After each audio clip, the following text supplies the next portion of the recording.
স্বাগতম সবাইকে নতুন ভিডিওতে। আজকে চতুর্থ টি-20 ম্যাচে সাউথ আফ্রিকার বোলারদের উপরে যে রোলার কোস্টার ভারতীয় ব্যাটসম্যানরা চালালো, ভারতীয় ব্যাটসম্যান বললে ভুল হবে, অভিষেক শর্মা, সঞ্জু স্যামসন এবং তিলক বর্মা, এই তিন ব্যাটসম্যান সেটা আসলে তাদেরকে পিষে ছিন্ন ভিন্ন করে দিয়েছে। কেন? চলুন হবে আজকে সে আলোচনায়। 20 ওভারে আপনি একটা টি-20 ম্যাচে কি আশা করেন? কত রান আশা করেন? 200, 220, 240, কিন্তু সবকিছুকে ছাড়িয়ে গিয়ে আজকে 282 রান স্কোরবোর্ডে জমা করে ফেলেছে টিম ইন্ডিয়া। 283 রানের টার্গেট ছুড়ে দিয়েছে সাউথ আফ্রিকার বিপক্ষে এবং এটা তাদের দ্বিতীয় সর্বোচ্চ রান। যদিও কিছুদিন আগেই তারা 297 রানের যে টি-20 ইনিংসটা খেলেছিলেন তারপরে গিয়ে এটা, তো সেটা থেকেও এটা কিছুটা হলেও, কারণ সাউথ আফ্রিকার বোলিং লাইন আপ থেকে শুরু করে তাদের ফিল্ডিং লাইন আপ, যদিও তাদের আজকে যা অবস্থা সেটা সে বিষয়ে পরে আসছি, কিন্তু তারপরেও আজকে সাউথ আফ্রিকার সাথে এই ইনিংসটা কিছুটা হলেও বেশি তাৎপর্যপূর্ণ। শুরু করছি প্রথম ইনিংসের গোড়াপত্তন দিয়ে। প্রথম যে ওভারটা সাউথ আফ্রিকা বল করেছিল, ওই একটা ওভার বাদ দিলে আপনি টোটাল ম্যাচের 19টা ওভার তাদের উপর দিয়ে যে তাণ্ডব, যে মহাপ্রলয়ঙ্করী ঝড়, জলোচ্ছ্বাস, ঘূর্ণিঝড়, আপনি যে ভাষায় বলেন না কেন, সবকিছুই গেছে তাদের উপর দিয়ে।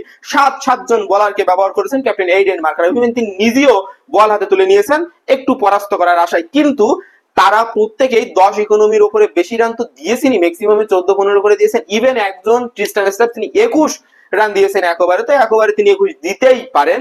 কিন্তু এই ম্যাচটাতে 20 ওভারের একটা ম্যাচে 120 বলের একটা ইনিংসে 27টা মাত্র ডট বল খেলেছে টিম ইন্ডিয়া, 23টা ছক্কা এবং 17টা চার, টোটাল 206 রান তারা নিয়েছে বাউন্ডারি থেকে। Can you imagine? একটা টি-20 ম্যাচে কত রেকর্ডই না গড়া যায়, কত রেকর্ডই না ভাঙা যায়।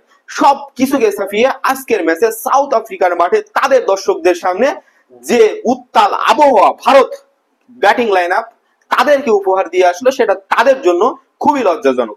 আজকের ম্যাচটাতে 18 রান তারা এক্সট্রা দিয়েছেন এবং তাদের বোলিংদের যে হতশ্রী পারফরমেন্স, তার থেকেও আরো বেশি নিন্দনীয় ছিল তাদের ফিল্ডিং।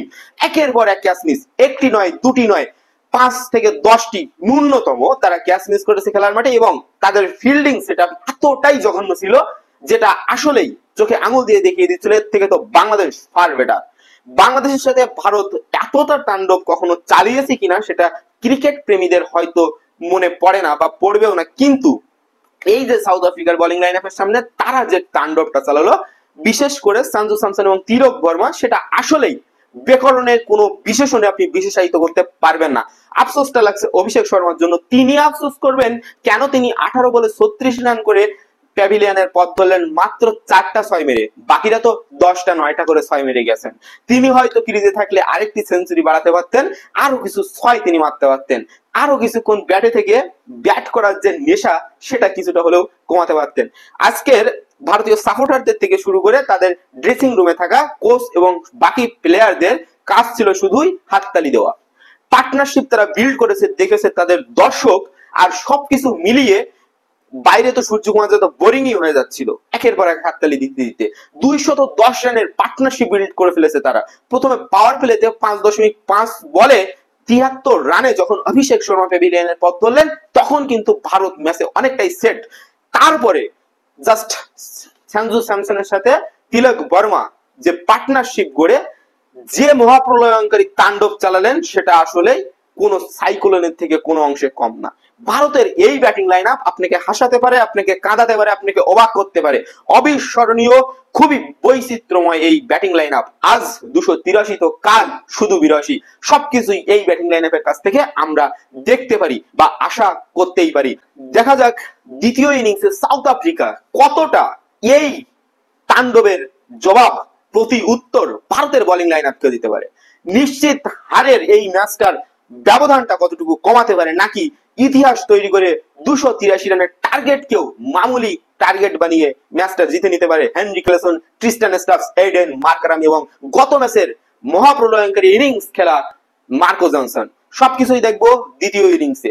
সঞ্জু স্যামসন তার ক্যারিয়ারের তৃতীয় টি-20 100 এবং তিলক বর্মা ব্যাক টু ব্যাক যে সেঞ্চুরি এই মাঠটাতে তুলে নিলেন, সেটা তাদের ক্যারিয়ারের অনেক বড় একটা মাইল ফলক হয়ে থাকবে। চোখে আঙুল দিয়ে এই দলটা দেখিয়ে দিচ্ছে ওই মেইন টিম যেখানে বিরাট কোহলি, রোহিত শর্মারা প্রতিনিধিত্ব করছেন।